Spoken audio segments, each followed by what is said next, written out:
ಎಲ್ಲರಿಗೂ ನಮಸ್ಕಾರ. ಕನ್ನಡತಿ ಗೃಹಿಣಿ ಕೈರುಚಿಗೆ ಸ್ವಾಗತ.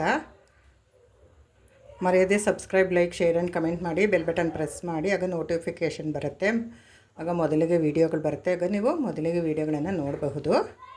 ನಾನು ಒಂದು 4 ಕವರು ಕಡಲೆಬೇಳೆನ ಚೆನ್ನಾಗಿ ತೊಳೆದು ನೆನೆಸಿಟ್ಕೊಂಡಿದ್ದೀನಿ. ಇದನ್ನು ಹಬೆ ಇಡ್ಲಿ ಮಾಡೋದಕ್ಕೆ. ಈಗ ಇದನ್ನು ನೀರು ತೆಗೆದು ತೊಗೊಳ್ತೀನಿ, ಮಿಕ್ಸಿ ಮಾಡ್ಕೊಳ್ತೀನಿ. ಈಗ ನಾನು ಮಿಕ್ಸಿ ಜಾರ್ ತೊಗೊಳ್ತೀನಿ. ಅದಕ್ಕೆ ಈ ಕಡಲೆಬೇಳೆನ ಹಾಕ್ಕೊಳ್ತೀನಿ. ಹೀಗೆ ಇದರಲ್ಲಿ ಒಂದು ಅರ್ಧ ಕಡಲೆಬೇಳೆನ ನಾನು ಇಲ್ಲಿ ಹಾಕ್ಕೊಳ್ತೀನಿ. ಈಗ ಅರ್ಧ ಕಡಲೆಬೇಳೆ ಹಾಕ್ಕೊಂಡಿದ್ದೀನಿ. ಇನ್ನು ಅರ್ಧ ಆಮೇಲೆ ಇನ್ನೊಂದು ಟ್ರಿಪ್ಗೆ ಹಾಕ್ಕೊಳ್ತೀನಿ. ಈಗ ಇದಕ್ಕೆ ನಾನು ಇಲ್ಲಿ ಒಂದು 4 ಹಸಿರು ಮೆಣಸಿನ್ಕಾಯಿ, 1 ಇಂಚು ಶುಂಠಿ ತೊಗೊಂಡಿದ್ದೀನಿ, ಒಂದು 10 ಬೆಳ್ಳುಳ್ಳಿ ಹೆಸರು. ಈಗ ಇದನ್ನ ಈ ಟ್ರಿಪ್ಗೆ ಹಾಕ್ಕೊಳ್ತೀನಿ. ಈಗ ಇದನ್ನು ಅರ್ಧನ ಉಳಿದಿದ್ದು ಆಮೇಲೆ ಇನ್ನೊಂದು ಟ್ರಿಪ್ಪಲ್ಲಿ ಮಿಕ್ಸಿ ಮಾಡ್ಕೊಳ್ತೀನಿ. ಈಗ ಇದನ್ನು ನೀರು ಹಾಕದೆ ಹಾಗೆ ನಾವು ಮಿಕ್ಸಿ ಮಾಡ್ಕೊಳ್ಬೇಕು. ಈಗ ಕಡಲೆಬೇಳೆನ ಮಿಕ್ಸಿ ಮಾಡ್ಕೊಂಡಿದ್ದೀನಿ. ಒಂದು ಟ್ರಿಪ್ ಆಗಿದೆ, ಇನ್ನೊಂದು ಟ್ರಿಪ್ ಹಾಕ್ಕೊಳ್ತೀನಿ. ಇದನ್ನೆಲ್ಲನೂ ಹೀಗೆ ಇದನ್ನು ಹಾಕ್ಕೊಳ್ತೀನಿ. ಈಗ ಇನ್ನು ಉಳಿದಿರೋಂತಹ ಕಡಲೆಬೇಳೆನ ನಾನಿಲ್ಲಿ ಹಾಕ್ಕೊಳ್ತೀನಿ.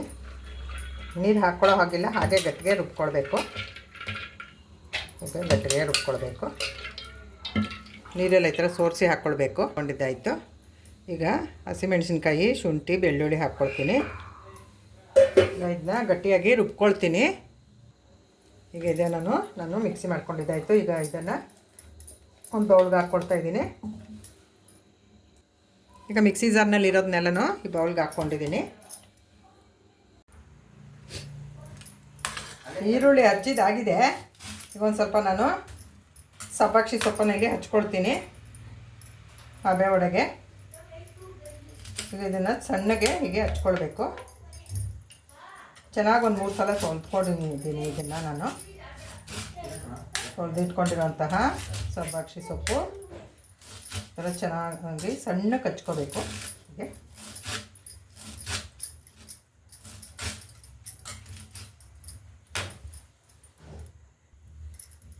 ಸಬ್ಬಾಕ್ಷಿ ಸೊಪ್ಪು ಹಚ್ಚಿದ್ದಾಯಿತು. ಈಗ ಒಂದು ಸ್ವಲ್ಪ ಕೊತ್ತಂಬರಿ ಸೊಪ್ಪನ್ನು ನಾನಿಲ್ಲಿ ಹಚ್ಕೊಳ್ತೀನಿ ಅದೇ ಒಳಗೆ. ಸಬ್ಬಾಕ್ಷಿ ಸೊಪ್ಪು ಹಚ್ಚುತ್ತಿದ್ರೆ ಸ್ಮೆಲ್ಲು ತುಂಬಾ ಚೆನ್ನಾಗಿ ಬರ್ತಾಯಿದೆ. ಸಬ್ಬಾಕ್ಷಿ ಸೊಪ್ಪು ಹಾಕ್ಕೊಂಡ್ರೆ ಇದಕ್ಕೆ ತುಂಬಾ ಜಾಸ್ತಿ ಹಾಕಿದ್ರೂ ಚೆನ್ನಾಗಿರುತ್ತೆ. ಇದಕ್ಕೆ ಸೊಪ್ಪುಗಳೆಲ್ಲ ಜಾಸ್ತಿ ಹಾಕ್ಕೊಳ್ಬೇಕು. ಇದಕ್ಕೆ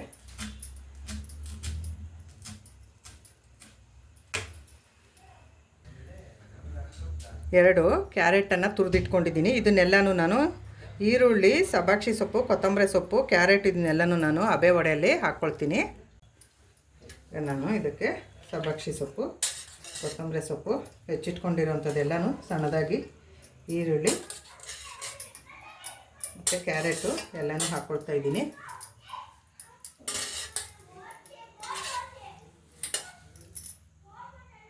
ಇದಕ್ಕೆ ರುಚಿಗೆ ತಕ್ಕಷ್ಟು ಉಪ್ಪು ಹಾಕ್ಕೊಳ್ತೀನಿ. ಹಸಿಮೆಣಸಿನ್ಕಾಯಿ, ಶುಂಠಿ, ಬೆಳ್ಳುಳ್ಳಿ ಎಲ್ಲ ರುಬ್ಬೋದಕ್ಕೆ ಹಾಕ್ಕೊಂಡಿದ್ದೀನಿ. ಹಾಗಾಗಿ ಒಂದು ಬೌಲು ತೆಂಗಿನಕಾಯಿ ತುರಿ ಹಾಕ್ಕೊಳ್ತಾಯಿದ್ದೀನಿ. ತುರಿದಿರೋಂತಹ ತೆಂಗಿನಕಾಯಿ ತುರಿ, ಫ್ರೆಶ್ ಹಸಿ ತೆಂಗಿನಕಾಯಿ ತುರಿ. ಇದನ್ನು ನಾವು ಹಾಕ್ಕೊಂಡ್ರೆ ತುಂಬ ಚೆನ್ನಾಗಿರುತ್ತೆ. ಇದನ್ನು ನಾವು ಮಿಸ್ ಮಾಡೋ ಹಾಗಿಲ್ಲ. ಈಗ ಇದನ್ನೆಲ್ಲ ನಾನು ಚೆನ್ನಾಗಿ ಕಲಿಸ್ಕೊಳ್ತೀನಿ. ಕಡಲೆಬೇಳೆ ಹಿಟ್ಟು ರುಬ್ಬಿರೋದು ಮತ್ತು ಈರುಳ್ಳಿ, ಸಬ್ಬಾಕ್ಷಿ ಸೊಪ್ಪೆಲ್ಲನೂ ಚೆನ್ನಾಗಿ ಹೀಗೆ ನಾವು ಕಲಿಸ್ಕೊಳ್ಬೇಕು. ಕೈಯಿಂದನೇ ಕಲಿಸ್ಕೊಳ್ಬೇಕು. ಇದನ್ನು ನಾವು ಹೀಗೆ ಎಲ್ಲ ಬೆರೆಯೋ ಹಾಗೆ ಚೆನ್ನಾಗಿ ಕಲಿಸ್ಕೊಳ್ಬೇಕು.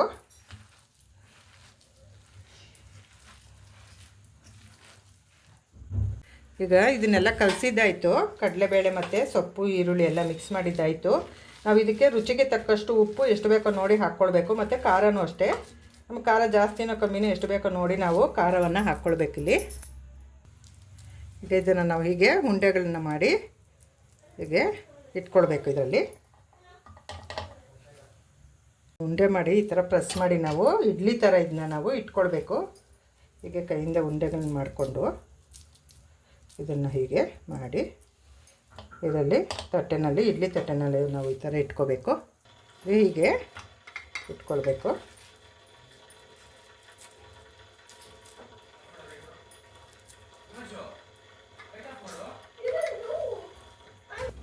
ಈಗ ಎಲ್ಲ ತಟ್ಟೆಗೂ ಒಂದು ತಟ್ಟೆ, ಎಲ್ಲ ತಟ್ಟೆನಲ್ಲೂ ನಾನು ಇದನ್ನೆಲ್ಲ ಇಟ್ಕೊಂಡಿದ್ದಾಯಿತು. ಈಗ ಸ್ಟವ್ ಹಚ್ಚಿ ಇಡ್ಲಿ ಕುಕ್ಕರ್ ಇಟ್ಟಿದ್ದೀನಿ, ಅದರಲ್ಲಿ ಇದನ್ನ ಇಟ್ಕೊಳ್ತೀನಿ. ಈಗ ನೀರು ಕಾಯ್ತಾ ಇದೆ. ಈಗ ನಾನು ಇದನ್ನ ಇದರಲ್ಲಿ ಇಟ್ಕೊಳ್ತೀನಿ. ಹೀಗೆ ಇಟ್ಕೊಳ್ಬೇಕು. ನೀರು ಕಾದಿದೆ, ಬಿಸಿ ನೀರು, ಅದನ್ನು ನಾನು ಇಟ್ಕೊಳ್ತೀನಿ. ಇದನ್ನು ಒಂದು 20 ರಿಂದ 25 ನಿಮಿಷ ನಾವು ಬೇಯಿಸ್ಕೊಳ್ಬೇಕು.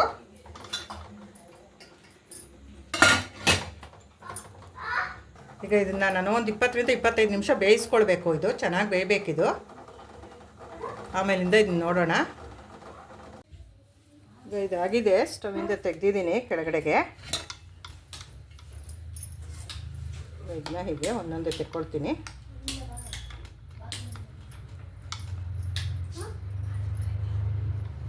ಒಂದೊಂದೇ ತೆಕ್ಕೊಳ್ಬೇಕು.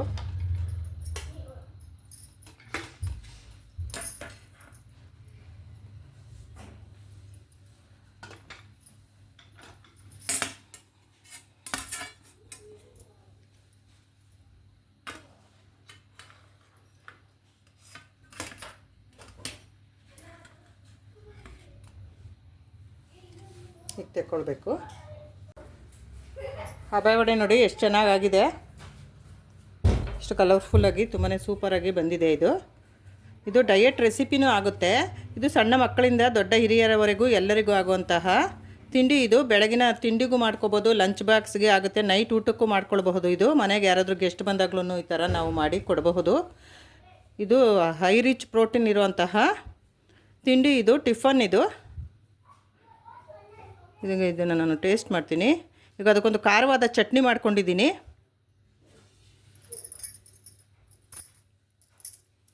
ತುಂಬಾ ಸೂಪರಾಗಿದೆ. ನೀವು ಮಾಡಿ ಹೇಗಿದೆ ಎಂದು ಕಮೆಂಟ್ ಮಾಡಿ ತಿಳಿಸಿ. ಇದು ತುಪ್ಪದ ಜೊತೆನೂ ತುಂಬಾ ಚೆನ್ನಾಗಿರುತ್ತೆ ತಿನ್ನೋದಕ್ಕೆ. ತುಪ್ಪದ ಜೊತೆನೂ ಇದು ತುಂಬಾ ಸೂಪರಾಗಿದೆ.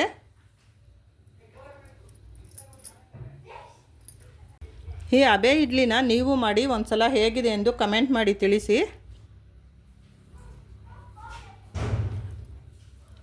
ಮರೆಯದೆ subscribe, like, share and comment ಮಾಡಿ. ಬೆಲ್ ಬಟನ್ ಪ್ರೆಸ್ ಮಾಡಿ. ಆಗ ಮೊದಲಿಗೆ ವಿಡಿಯೋ ಬರುತ್ತೆ, ಆಗ ನೀವು ಮೊದಲಿಗೆ ವಿಡಿಯೋಗಳನ್ನು ನೋಡಬಹುದು. ನೋಡಿದ್ದಕ್ಕೆ ಧನ್ಯವಾದಗಳು.